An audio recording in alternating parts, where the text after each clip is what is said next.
do Brasil pelo SINRED, Sistema Nacional de Radiodifusão Educativa, estendendo a milhares de telespectadores os nossos principais objetivos e esclarecer e informar o público.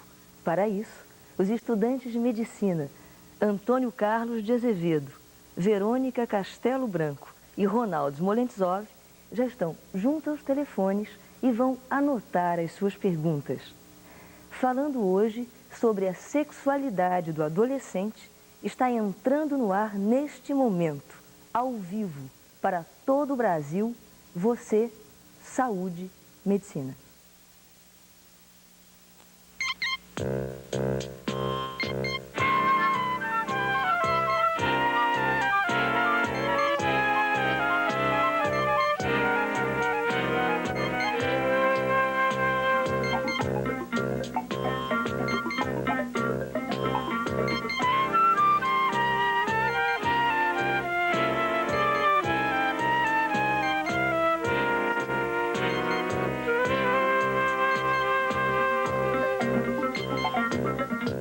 Informações erradas, frases ditas pela metade, fatos que podem gerar desconfiança e confusão no filho adolescente quanto à vida sexual. Mas como orientar melhor o adolescente? Onde conseguir informações? Essas e outras perguntas poderão ser respondidas hoje em nosso programa por nossos convidados. Doutora Maria Helena Ruzani, médica clínica de adolescentes, professora assistente da Unidade Clínica de Adolescentes da Universidade do Estado do Rio de Janeiro. Dr. Luiz Alberto Freitas, psicanalista, membro psicanalista do Instituto de Medicina Psicológica, ex-presidente da Associação de Psiquiatria e Psicologia da Infância e da Adolescência. E doutora Evelyn Eisenstein, médica clínica de adolescentes, professora auxiliar da Unidade Clínica de Adolescentes da Universidade do Estado do Rio de Janeiro. Doutora Maria Helena, a fase de crescimento dá insegurança ao adolescente? Sim, a fase de crescimento é um processo que marca o início da adolescência. E esse processo sempre é acompanhado de muita ansiedade, porque existe sempre o inesperado. Em que fase do processo vai acontecer? Quais são as mudanças que vão acontecer que você espera e quer que aconteça de uma forma normal e de uma forma, se possível, previsível. Mas, infelizmente, não é previsível. E isso leva a muita ansiedade ao adolescente. Essa insegurança a que a doutora Maria Helena se referiu, agora eu vou perguntar ao doutor Luiz Alberto, engloba a vida sexual ou será que esses problemas da vida sexual constituem um caso à parte? Não. O que é preciso se pensar é que toda essa questão da transformação, né, do corpo do adolescente é um troço realmente muito importante. Por quê? Ele estava com um corpo de menino. De repente, ele começa a sentir uma série de transformações essas que são incontroláveis, e isto vai, obviamente, gerando uma grande ansiedade nele. Essas transformações são aquelas todas, basicamente, a maioria delas, ligadas à questão da sexualidade. Então, obviamente que essa questão toda sexual se engloba dentro dessa questão aí. Não há como você ter um adolescente ou um menino, né, ou uma moça que chega na adolescência, ou melhor, que entra aí na pré-adolescência, que ela não viva com muita ansiedade toda a transformação que está se passando pelo corpo dela.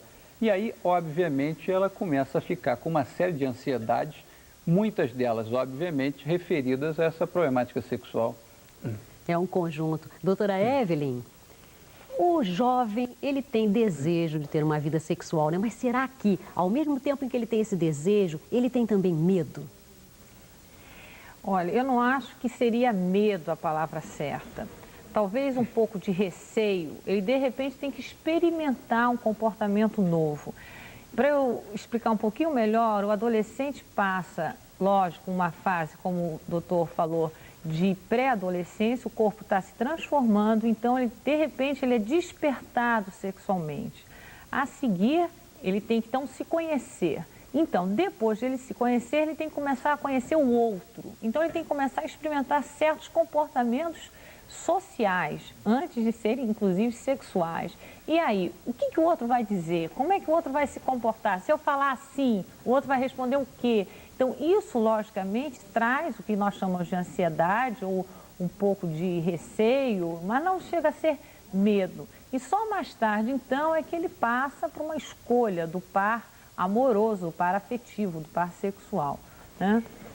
Doutora Maria Helena, agora vamos falar dos pais, né? Será que os pais conseguem acompanhar essa fase do jovem? Sim, os pais acompanham essa fase dos jovens. A questão é como eles podem ajudar os jovens a ter menos ansiedade nesse momento. Isso vai muito quanto à questão do diálogo na família, quando eles trazem suas emoções, suas primeiras situações de estresse, somente em grupos de amigos, em que eles começam a se comparar. E os pais podem ajudar o adolescente no momento que mostra que aquilo é uma fase normal, que esses processos já ocorreram com eles, e através disso vai dando menos ansiedade ao adolescente. Portanto, os pais acompanham o desenvolvimento do filho e muitas vezes não participam como poderiam participar, como fonte de informação ao seu filho. Doutor Luiz Alberto, será que existe muita desinformação ou até mesmo muito preconceito em relação a sexo? Especialmente o que nós estamos falando hoje, né, em relação ao adolescente? Sim, o que talvez era preciso até pontuar seria o seguinte: toda família que tem um adolescente, quer dizer, toda família que tem um participante, né, que chega à adolescência, isso faz com que se instale uma mobilização maior naquele grupo familiar. Não há nenhuma possibilidade de você ter um adolescente, né, surgindo num grupo familiar sem que esse grupo familiar não comece a pensar, a sofrer algumas transformações. No seguinte sentido, né, quer dizer, é preciso apenas a gente lembrar de algumas. O próprio crescimento do filho, né, que antes é vamos dizer assim, uma criança e, vamos dizer assim, tem uma postura, vamos dizer assim, de idealização em relação ao pai e à mãe, essa postura começa a ser modificada, começa a entrar uma certa área de atrito, começa a haver uma série de contestações, porque é como se esse adolescente começasse a buscar um espaço dentro desse grupo familiar. Obviamente que então isso, causando já uma certa confusão dentro da família, faz com que nem sempre os pais suportem esses questionamentos. E esses questionamentos muitas vezes começam a entrar por essa área sexual. Ou seja, quer dizer, pode ter relações sexuais, não pode ter relações sexuais, pode se masturbar, não pode se masturbar, pode fazer isso, pode fazer aquilo. E às vezes esse tipo de contestação, esse tipo de modificação da abordagem do adolescente ou dessa pessoa que se inicia na adolescência, desse pré-adolescente, a um pai ou uma mãe, nem sempre é bem recebido, porque aquele pai, aquela mãe, às vezes sofre um certo impacto com essa entrada do rapaz ou da moça na adolescência. Então, obviamente que nós vamos ter aí, por desinformação, né, uma série de colocações inadequadas para os rapazes e para as moças. Por, vamos dizer assim, preconceitos que vem passando às vezes de família para família, você vai ter uma série de colocações e que eu posso até citar assim, depois até no decorrer do programa, eu posso até citar vários exemplos de situações em que fica evidenciada claramente informações, né, mal dadas ou mal colocadas, os transtornos, né, na ordem psicológica do adolescente. Eu acho que... E nós voltaremos a isso daqui a um pouco. Agora, eu gostaria de passar aqui a doutora Maria Helena, já uma pergunta de um telespectador, é Denise de Castro, é uma adolescente, né, de 15 anos. Ela quer saber o seguinte: por que é que a menina que tem maturação física mais rápida, né, ela é também, em geral, mais reprimida? Ela fica moça realmente antes do rapaz, né? Fica rapaz. A questão da repressão da sexualidade da mulher é uma questão mais cultural e histórica. Ela não acontecia nos povos mais primitivos e, na medida que o processo de desenvolvimento da mulher começava a se completar através da primeira menstruação, isso levava a uma iniciação na área sexual normal e sem grandes problemas de conflito. Mas na medida que as culturas começaram a trazer a questão da sexualidade da mulher como sendo um problema porque geravam filhos e porque os filhos não eram queridos, não eram desejados, a mulher começou a ter essa repressão na sua sexualidade. E ela, então, se desenvolve mais cedo do que o rapaz. Então, ela, mais cedo, ela poderia iniciar a sua vida sexual, coisa que, então, a sociedade impede, tentando evitar que ela tenha os seus primeiros contatos, as suas primeiras experiências sexuais. E isso, então, leva mais que culturalmente do que exatamente um desejo, do que um instinto da mulher, a que ela atrase ou que ela leve mais tempo para iniciar as suas experiências sexuais. Porque sendo ela a pessoa que vai gerar o filho, né? Então ela é mais reprimida, possivelmente por isso. Doutora Evelyn, nós falávamos há pouco aqui de desinformação e preconceito dentro de casa, né, no lar. E na escola? Como é que a escola vê a sexualidade do adolescente? Infelizmente, a escola não vê, ou finge que não vê, ou não quer lidar com o assunto, ou transforma esse assunto, às vezes, quando consegue, numa escola bastante liberal, em aulas de reprodução, em aulas de biologia, ou então o adolescente transfere toda essa ânsia das perguntas para quem, né? E sobra para o professor ou de biologia ou de educação física, que geralmente é que recebe esse impacto. Nunca sobra para o professor de português ou de matemática. E, infelizmente, ainda não entrou no currículo da escola. Então, o adolescente que usa a escola não só como meio de socialização, mas como meio de educação e um meio de absorção de informação, não recebe essa informação. Às vezes não consegue falar em casa, não consegue na escola. Então, sobra mesmo para os amigos, às vezes também desinformados, né? Então, eu vejo constantemente do próprio adolescente, quando vem, por exemplo, no nosso consultório, uma ânsia, quer saber as perguntas mais simples. Nós colocamos livros na mesa do consultório, todos eles leem. Inclusive, se eu puder, posso até falar o nome do título dos livros, porque nenhum deles foi escrito por mim. Então, o que está acontecendo comigo? ABC do Amor e Sexo para o Adolescente. Um livro novo saindo agora, Adolescente Também é Gente. E falo isso porque o adolescente... Quer dizer que vocês sempre se mantêm fiéis às cores da escola, não é isso? Adoramos, uma coisa linda. Nós adoramos.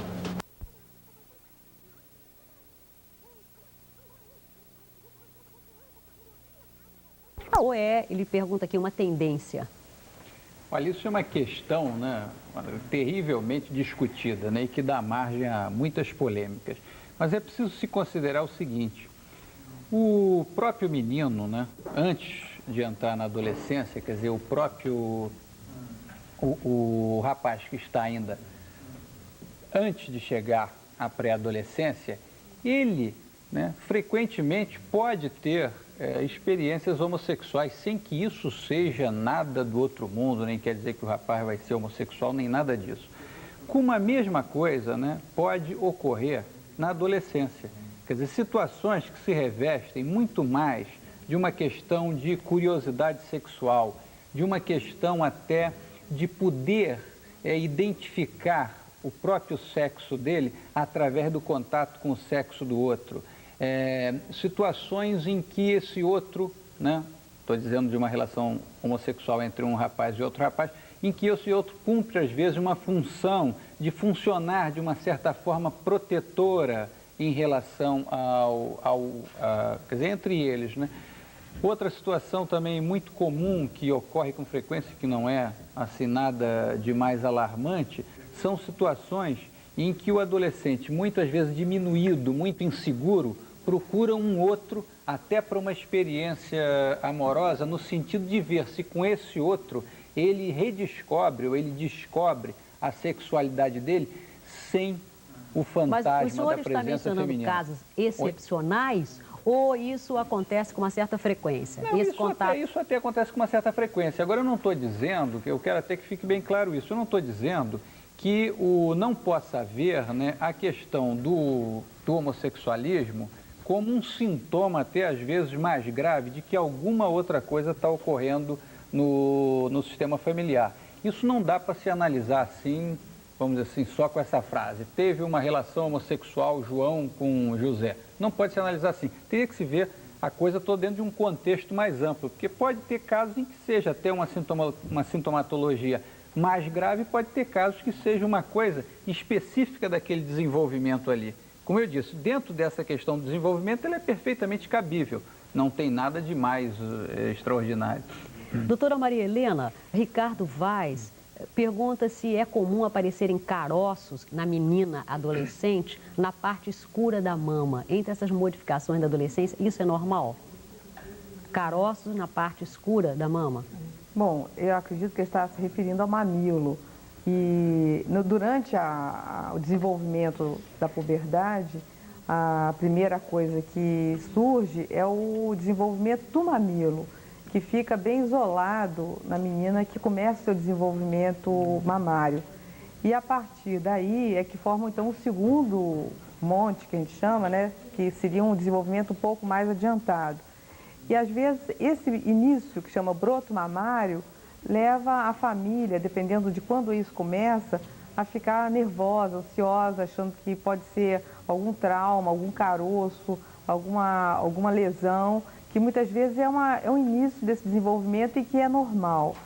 Agora, mais tarde, quando há um completo desenvolvimento mamário, a presença de pequenos nódulos no mamilo, ele ocorre principalmente na fase já de amamentação, ou então quando a quantidade de hormônios próximos da menstruação pode ter um pequeno levantamento de algumas áreas, mas que não chega a formar nódulos nem caroços. É bom frisar isso, não são caroços, são algumas elevações que não são noduladas, não são de formações de caroço. Agora, a doutora Evelyn, Leia Maria Mendonça, ela mora em Bangu, queria saber qual a idade que começa, ela pergunta, a pré-adolescência. Vamos falar um pouquinho aqui de idade, porque nós estamos falando o adolescente. Quem é o adolescente, não é? E o pré-adolescente? Então, seria bom esclarecer, quer dizer, o que é adolescência, né? A adolescência é um conceito cultural, né? É um fenômeno cultural. Enquanto que puberdade, sim, aí sim, é um fenômeno biológico. E nós poderemos, então, dizer que na maioria da população, a puberdade, né? Os primeiros modificações corporais do sexo feminino se iniciam em torno de 11 anos de idade na população brasileira. A primeira menstruação, que nós chamamos de menarca, se dá geralmente em torno de 12 anos e meio na população brasileira. Ao mesmo tempo, o rapaz também começa suas primeiras modificações, mas diferentemente, quer dizer, a velocidade, o rapaz começa o primeiro desenvolvimento de pelos pubianos e de genitália, e só mais tarde faz o pulo em altura, enquanto que a moça vai fazendo seu desenvolvimento de mamas e pelos pubianos à medida que vai fazendo o pulo de altura. Então, isso é puberdade. A puberdade, então, tem uma fase de crescimento em estatura e uma fase de maturação sexual, tanto dos órgãos internos e dos órgãos sexuais secundários externos. Bom, e a adolescência, então, é um fenômeno já cultural que engloba, logicamente, a puberdade, mas vai mais além, né? Inicia quando o indivíduo tem a primeira reação emocional a essas transformações corporais e termina quando existe uma razoável consolidação da sua identidade pessoal, quer dizer, quem eu sou sexualmente, quando existe uma responsabilidade e uma independência socioeconômica. Então, no nosso país, geralmente, a maioridade se dá em torno de 21 anos, legalmente. Para alguns assuntos, legalmente, 18 anos.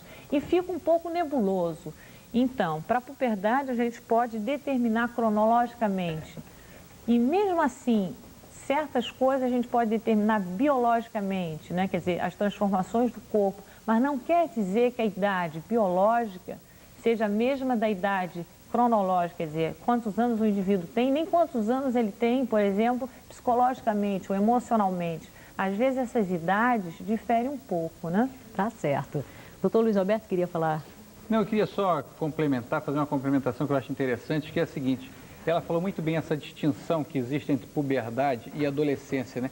E é bom apenas a gente lembrar o seguinte, que muitas vezes nós vamos ter em determinadas famílias adolescentes que, na verdade, não são adolescentes. Eles estão apenas na puberdade, eles não estão vivendo a adolescência. E às vezes eles passam todo o desenvolvimento da puberdade deles sem entrar na adolescência. E a família absolutamente não se dá conta. É aquele tipo até que a gente chama do adolescente certinho. É aquele cara que não tem problema de espécie nenhuma, ele não tem crise familiar, ele não contesta, ele não dá problema de ordem nenhuma. Então, esse, mas ser muitas adolescente vezes, é dar esse problema? não aparece. Também. Como? Ser adolescente é dar problema? Sim, evidentemente que se dar problema é nesse sentido que ele cria dentro do sistema familiar uma série de situações que mobilizam intensamente o casal, ou o pai ou a mãe, conforme ele tiver, com quem ele estiver morando, se não morar com o casal. Agora é importante apenas lembrar isso, que muitas e muitas vezes nós temos, né, pessoas que não estão na adolescência, apesar de estarem em pleno desenvolvimento da puberdade. Tá certo. Nós vamos passar aqui o maior número de perguntas, porque estão chegando agora em grande quantidade. Vamos ver se dá para responder a todas.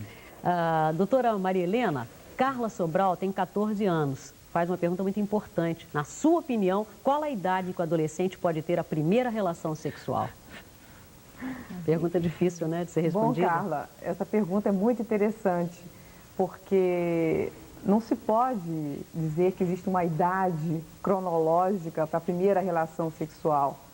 Nós sabemos que essa primeira relação, ela tem toda uma conotação amorosa e uma conotação de par, o que leva, então, a se pensar uma fase da adolescência em que os jovens já estão se procurando em nível de par, já deixaram aquela fase de amigas ou dos rapazes dos amigos, né, o clube do Bolinha, da Luluzinha, já viveram a fase dos grupos, né, tanto masculinos como femininos, e já estão numa terceira fase, que é a fase do encontro amoroso.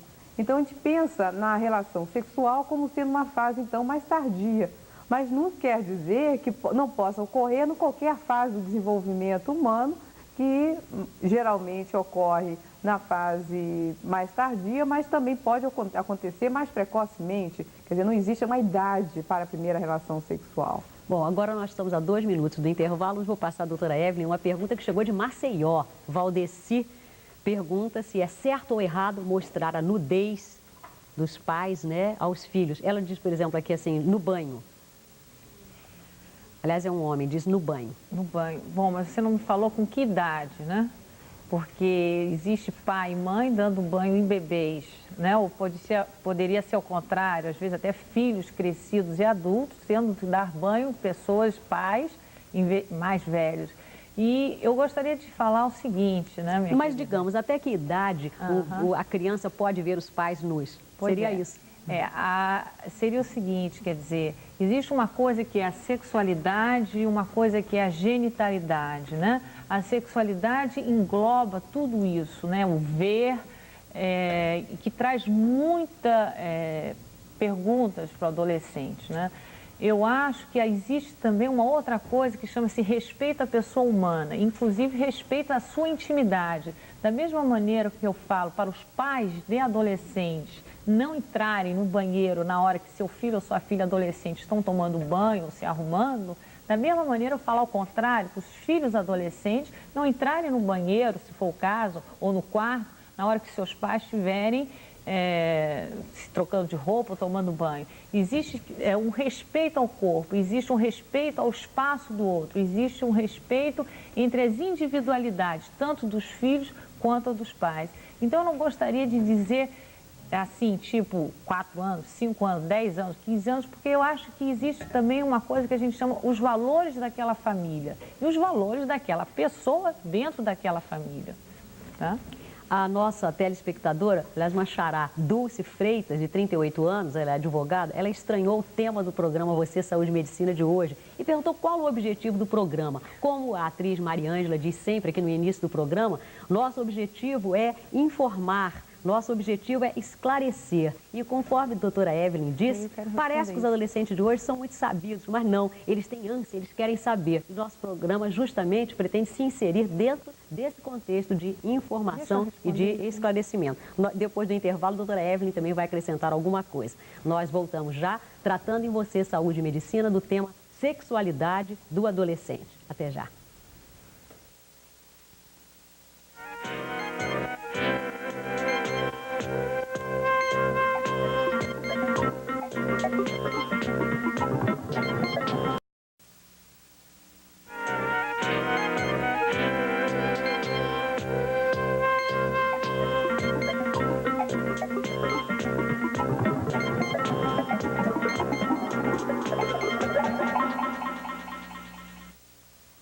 Antes do intervalo, eu falava aqui que uma telespectadora, Dulce Freitas, nos ligou perguntando por que razão em Você, Saúde e Medicina o tema sexualidade do adolescente. Doutora Evelyn quer dar uma palavrinha.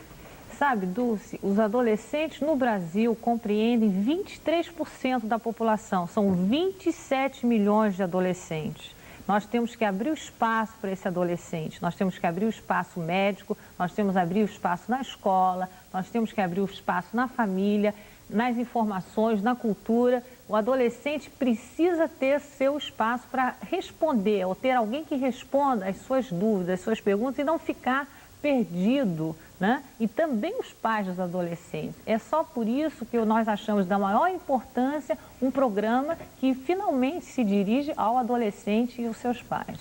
Doutor Luiz Alberto, Paulo César, um adolescente de 15 anos, queria saber até onde as fantasias sexuais podem atrapalhar o adolescente. Bom, fantasia sexual nunca atrapalha ninguém, né? Fantasia sexual é um troço importante, é uma coisa inerente ao ser humano, não há inclusive como você controlá-la. Ela aparece, ela irrompe na tua cabeça, então não há como você controlar. É uma coisa sempre muito produtiva, muito interessante, não há por que temê-la. O que eu acho que talvez que poderia se fazer apenas uma chamada de atenção é a questão dessa fantasia sexual incentivada pela pornografia. Aí sim você poderia ter, né, a coisa se complicando e caindo em, vamos dizer assim, situações de ansiedade, de confusão. Aí sim eu acho que a coisa poderia ser problemática, mas em termos de fantasia sexual é ótimo. Doutora Maria Helena, do Recife, nos telefonou o senhor Hélio, perguntando até que ponto a publicidade dirigida ao adolescente pode prejudicá-lo. Há muita solicitação, não é? É verdade. Eu poderia dizer que a publicidade, o marketing, roupas e todo o consumo já descobriu essa população que a Evelyn acabou de falar, né? São 27 milhões de consumidores que foram descobertos mundialmente e tudo sendo investido nisso.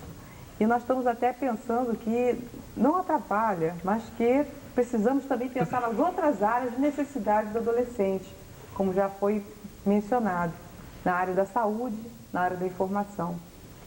Agora, uma pergunta para a doutora Evelyn. Armando Medeiros, 55 anos. Qual a importância da masturbação como primeiro contato com o sexo? Olha, Armando, a masturbação é uma coisa normal, até uma coisa sadia. E temos que tirar essa culpa que se coloca em cima da masturbação. E, geralmente, essa culpa é dos pais para o adolescente, ou às vezes da própria criança quando se masturba. Masturbação é o que nós chamamos uma forma autossexual do indivíduo se conhecer. Quer dizer, de repente aquele corpo se transforma. Como é que a gente vai saber como é que aquele corpo funciona? A gente tem que primeiro conhecer as nossas próprias sensações para depois poder sair e procurar outras sensações até em outros indivíduos.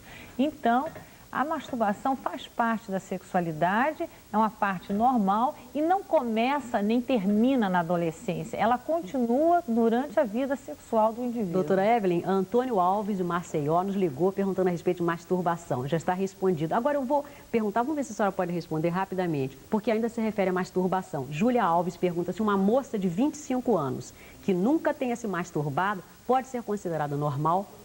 Pode também. Também. Né? Masturbação é uma forma, como eu falei, autossexual. Você tem outras formas, né, de obter desejo, alívio, responder à sua tensão sexual. Masturbação é uma delas.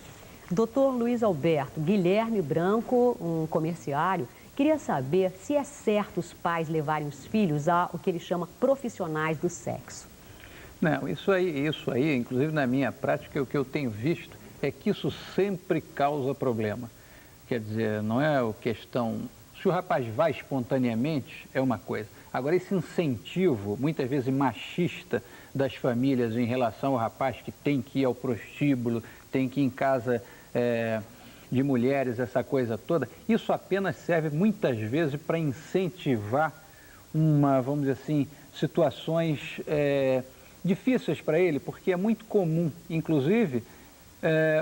o rapaz, incentivado por um pai machista ou por uma mãe machista, porque mães muitas vezes também são machistas, incentivados por um pai ou por uma mãe machista, aí uma casa dessa de mulheres e chega lá, ele fracassa, vamos dizer assim, né? E isso, evidentemente, causa uma situação muito mais constrangedora, porque há toda uma expectativa da família de que ele vá lá e cumpra os deveres de macho dele. Você imagina, ele chega lá, fracassa, imagina como é que ele volta para casa.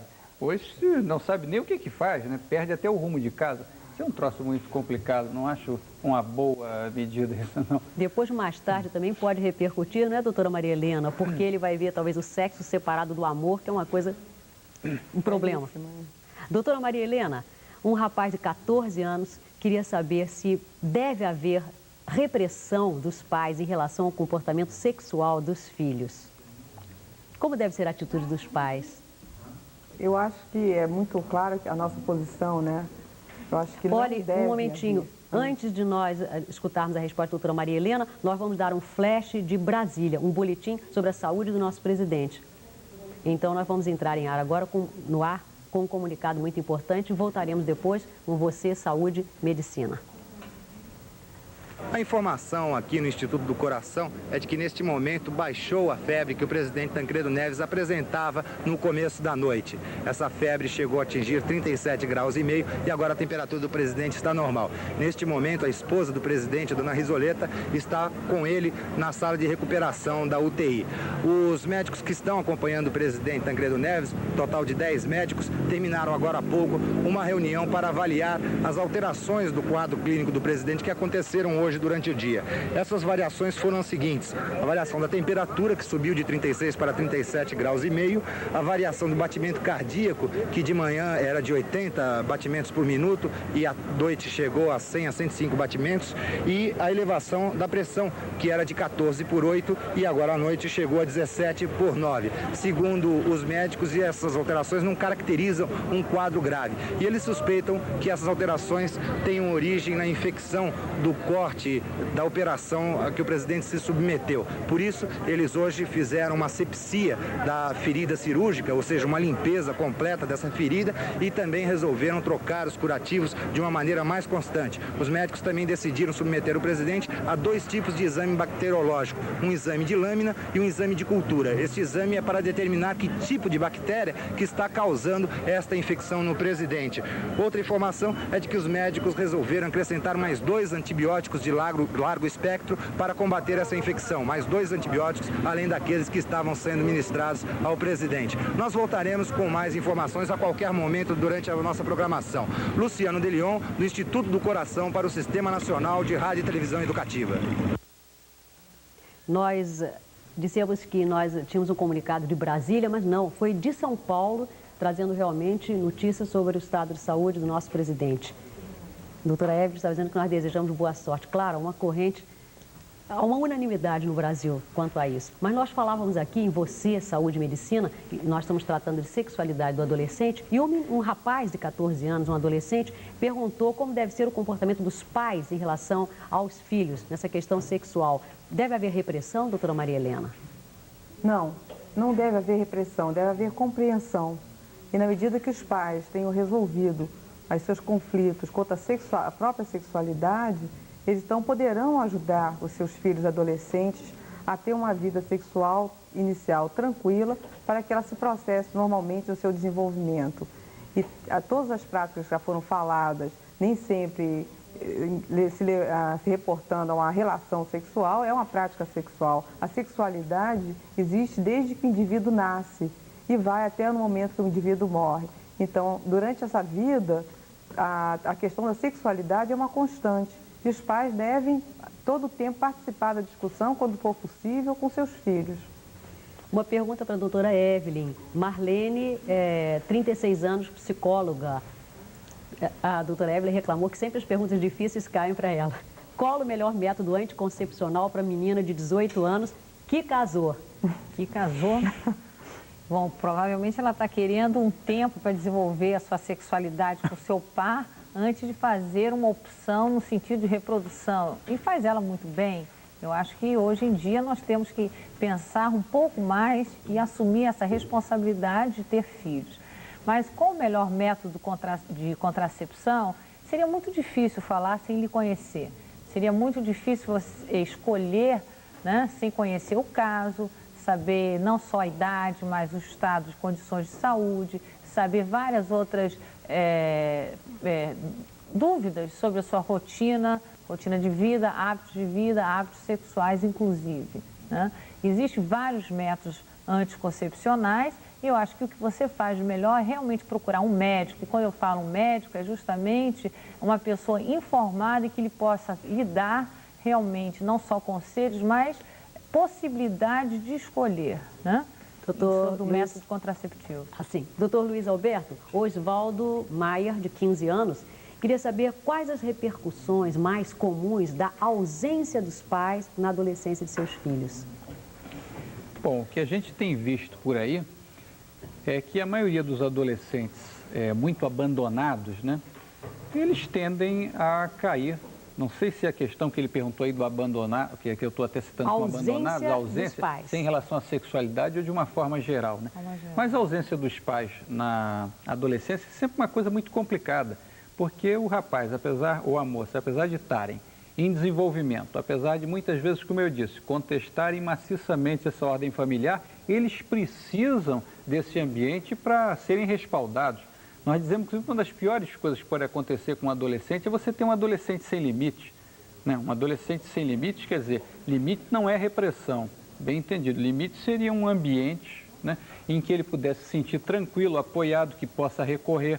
Se ele não tem esse ambiente, evidentemente que nós vamos ter um adolescente que facilmente terá a possibilidade de enveredar por outros caminhos.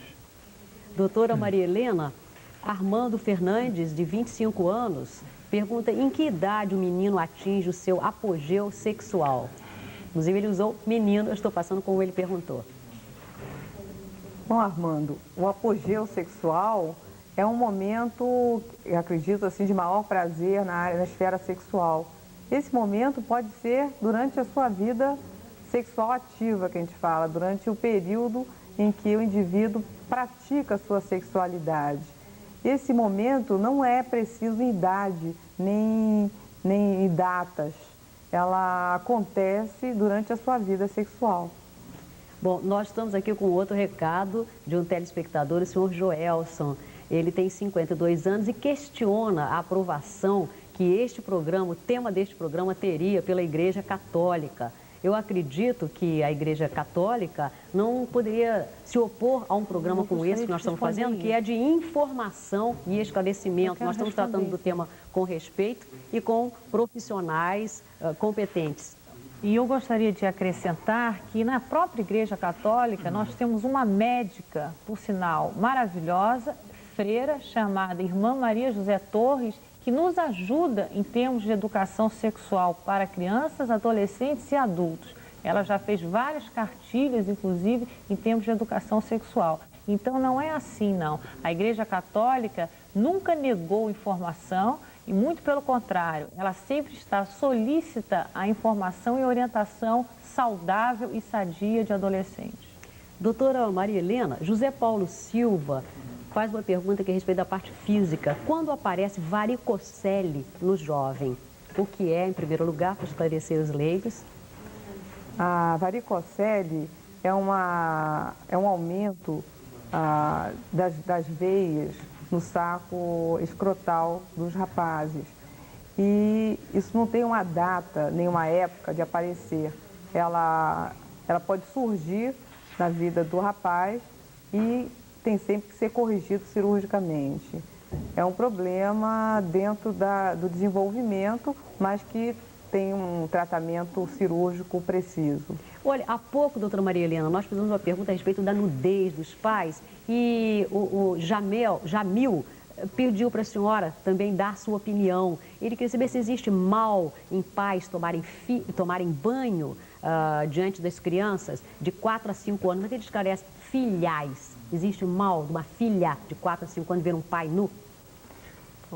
Sua opinião? A minha opinião é que depende da família, depende da tranquilidade com que esses pais ficam nus em frente aos seus filhos. Isso é cultural, não tem menor problema dentro de uma cultura que é permitida a nudez.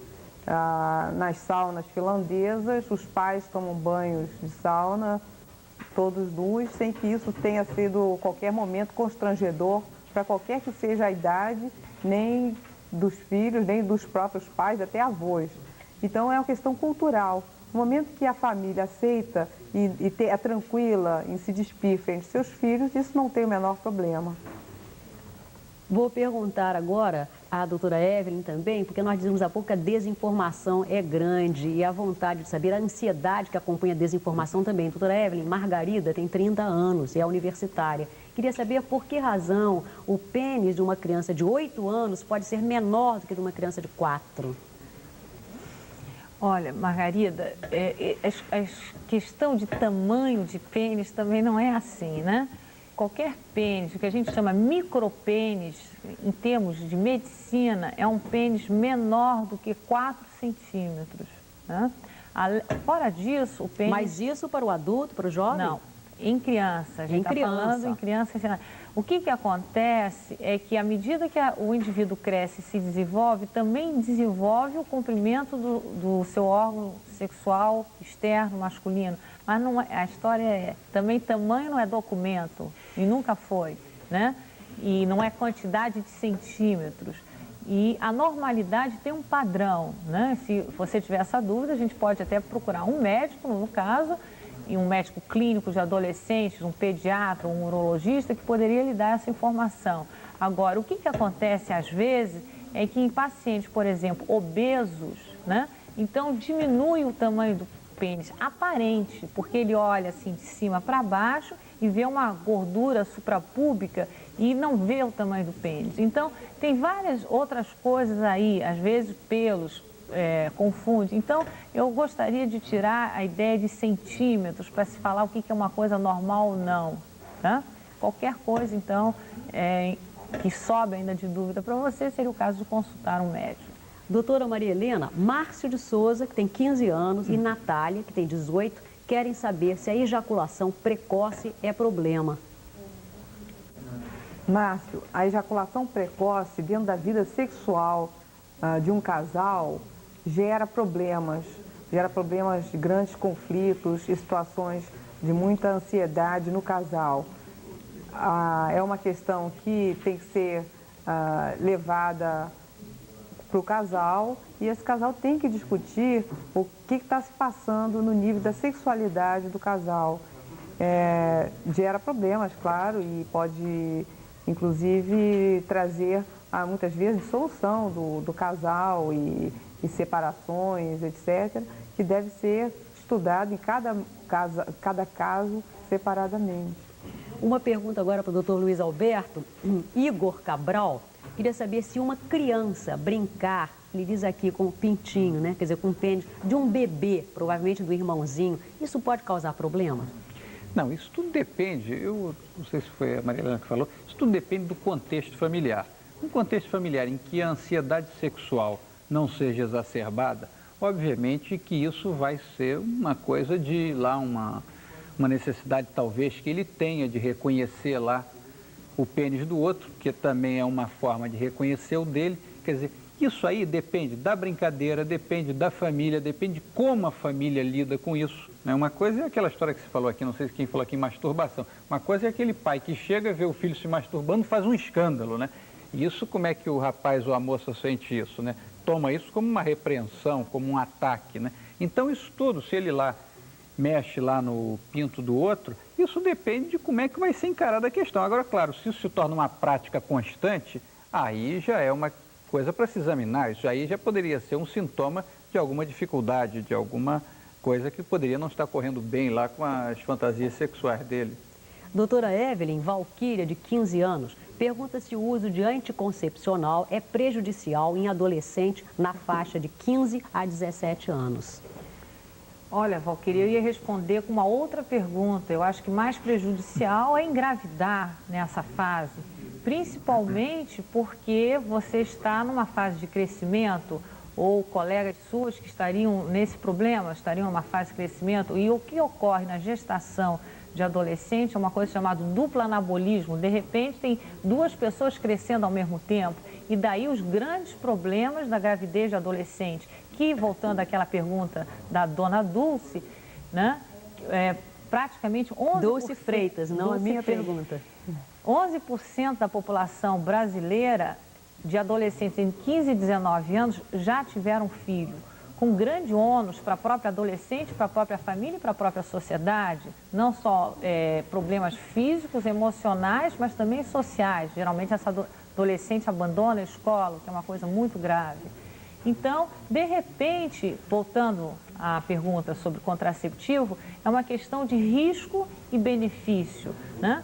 Você tem que balançar isso, né? Você tem que saber o que é mais arriscado, o que é mais, vai trazer mais benefício. Mas, de modo geral, quando se prescreve pílulas para pessoas da faixa etária adolescente, se prescreve pílulas com menor teor de hormônios, justamente para se diminuir os problemas que possa ter nessa fase de crescimento. Doutora Maria Helena, essa iniciação sexual precoce, digamos, aos 13 anos, aos 14 anos, é devido a que fatores? Vários fatores podem levar um casal a ter uma relação sexual. A própria curiosidade, a própria situação do casal mesmo, na medida que eles vão se aproximando e vão se tocando, isso pode surgir uma relação sexual, daí pode advir uma relação sexual. Agora, o que a família teria a ver com esse casal, que a moça ou o rapaz estão tão jovens ainda, já estão tendo relações sexuais, não podemos assim precisamente dizer, mas, por exemplo, uma família muito repressora, às vezes leva uma reação, principalmente da jovem, a demonstrar o que ela quer, o que ela deseja. Ela quer muitas vezes uma independência e ela utiliza a sexualidade para adquirir essa independência. E o contrário, uma família muito liberada. Pois é muito ruim para adolescente. Quanto à família liberada, a adolescente pode querer, às vezes, falar com essa família alguma coisa, está querendo seus limites. Ela está querendo dizer que ela queria ser mais protegida pela família. Então, existem situações em cada família que tem que ser estudada e tem que se apoiar esse adolescente, tem que ficar perto do adolescente, sentir as situações que estão gerando, às vezes, uma fala através da sexualidade. Agora, se é um casal que conseguiu se unir dentro de um contexto amoroso, de que realmente querer ter uma relação sexual, aí é uma situação diferente e depende muitas vezes da idade. O senhor Valdeci de Maceió telefonou dando parabéns ao programa. Hoje está provocando realmente muita polêmica. E o senhor Alex fez uma sugestão muito interessante que será estudada por nossa produção. Por que não tratar também da sexualidade dos idosos? Doutora Maria Helena, será que a senhora poderia resumir aqui, porque ainda uma pessoa ligou, a respeito de adolescência, quando começa a adolescência? Rapidamente, porque nós já tratamos disso. Vou falar rapidamente, a doutora Evelyn já falou quando começa e quando termina a adolescência.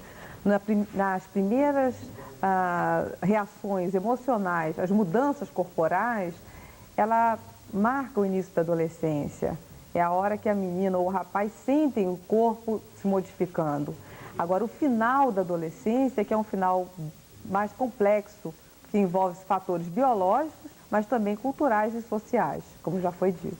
Outro telespectador, João Carlos, que está parabenizando o programa e dizendo que o tema sexualidade do adolescente é muito importante. Ele pede também a respeito de doenças sexualmente transmissíveis. Valdemiro, também de Santo Cristo, também está elogiando, porque naturalmente uma pessoa criticou e os outros estão vendo como é importante, estão dizendo, né, como eles acham importante. Agora, doutor Luiz Alberto, a sexualidade é uma coisa normal, nós nascemos, não é? Por que será que há tanto controle? Vê como é que está despertando tanta polêmica o fato de nós falarmos na televisão. Por que é tão valorizada e tão também controlada? Eu acho que ela é tão valorizada, tão controlada, até porque nós não podemos controlar nossa fantasia sexual, né? Como eu disse aqui, até caiu para mim essa questão da fantasia sexual, acho que ela é uma coisa incontrolável, porque ela irrompe, né, dentro da sua cabeça. Então, eu acho que se tenta controlar de uma série de outras formas. Então, dizendo, não faça isso, não faça aquilo, isso pode, aquilo não pode, usar saia assim pode, usar calça assado não pode. Você cria uma série de situações, né, vamos dizer assim, externas, que na verdade é uma simples tentativa de controle do mundo interno.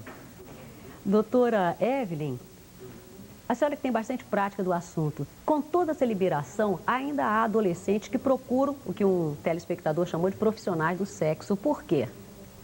Porque não tem acesso à informação. É isso que nós estamos colocando aqui, né? Quer dizer, o adolescente vai procurar onde? Né? Ele tem, talvez, não conseguiu ler um livro, não teve uma pessoa com quem ele pudesse conversar e que falasse coisas verdadeiras para ele, que alguém que ele pudesse entender os seus sentimentos, alguém que lhe escutasse, né?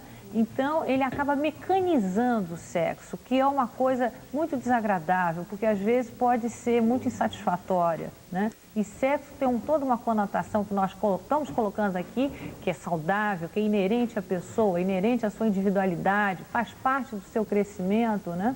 Então, tem que ser desenvolvida de uma maneira saudável e não como hábito no sentido de ser mecânico, como se fosse uma performance. Não é assim, é um ato de amor, é um ato de gostar também de uma pessoa. Doutora Maria Helena, de Belo Horizonte, nos ligou Patrícia Araújo. Ela pergunta se aos 20 anos é a idade dela, não ter encontrado a pessoa de sua vida é normal? Continua procurando. Patrícia, muita gente não consegue, muitas vezes, encontrar a pessoa ideal de sua vida. Aos 20 anos, existem muitas fantasias. Ainda o príncipe encantado ainda está rondando. E isso leva, muitas vezes, uma ansiedade muito grande da moça que ainda não encontrou o príncipe encantado. As histórias estão aí e ela se identifica com as histórias, não se identifica, muitas vezes, com o dia a dia, com os companheiros e com as pessoas possíveis de haver esse encontro amoroso, esse par que ela pretende. Mas, aos poucos, você vai encontrar o teu príncipe encantado. João Roberto nos ligou de Maceió, fazendo uma pergunta a respeito de masturbação. Nós já tratamos bastante disso durante o programa. Apenas para resumir, o doutor Luiz Alberto disse, né, que a masturbação é normal na adolescência, mas não é obrigatória. É isso, doutor Luiz Alberto. Seria também normal uma pessoa não se masturbar? Eu tenho assim, uma posição um pouquinho diferente. Eu acho que a masturbação ela é muito necessária, entre outras coisas, até pela questão da necessidade do próprio reconhecimento do órgão sexual. Em função daquilo que se disse aqui no início, dessa irrupção de toda a sexualidade, de todas as transformações corporais, essa transformação dos órgãos sexuais, ele precisa sentir, ele inclusive precisa muitas vezes ver o órgão sexual dele em funcionamento. E aí a masturbação cumpre, entre outras finalidades, essa de facilitar o reconhecimento do órgão sexual dele e diminuir a ansiedade dele ante o funcionamento, apesar de ali apenas com ele, de ver esse funcionamento, quer dizer, dele sentir como é que essa coisa é, como é que essa coisa funciona. Então, obviamente, eu tenho a impressão de que um adolescente, em princípio, tem que se masturbar. Doutora Maria Helena, para encerrar o programa, rapidamente, respondendo a Marivalda Nunes, a escola pode ajudar com uma cadeira de educação sexual? A escola sempre pode ajudar o adolescente. Em todas as suas fases de vida, a escola está ali para dar muitas informações. E tem que haver na escola abertura para que o escolar procure alguém, algumas pessoas. Às vezes ele procura aleatoriamente, como a doutora Evelyn já mencionou, procura o seu professor de biologia, professor de educação física, eles vão procurando, o adolescente quer a informação. Na medida que a escola pudesse fornecer melhores informações e mais detalhadas, isso só iria beneficiar o jovem. Bom, muito obrigada. Então, eu também quero agradecer a Ruth, uma telespectadora, que sugeriu que nós façamos um programa sobre desvios do comportamento sexual já dos adultos. Nós vimos hoje como é diferente, como é curiosa essa fase da adolescência e os cuidados que nós devemos ter para que uma vida sexual sadia. Agradecemos a presença da doutora Maria Helena Rosane, médica clínica de adolescentes, do doutor Luiz Alberto Freitas, psicanalista, da doutora Evelyn Eisenstein, também médica clínica de adolescentes. Nós convidamos o público telespectador para o nosso próximo programa, que será uma reprise, já que coincide a sexta-feira com a Sexta-feira Santa. Mas no outro programa, ao vivo, que nós faremos aqui, o assunto será quentíssimo e nós teremos um convidado muito especial. Aguardem.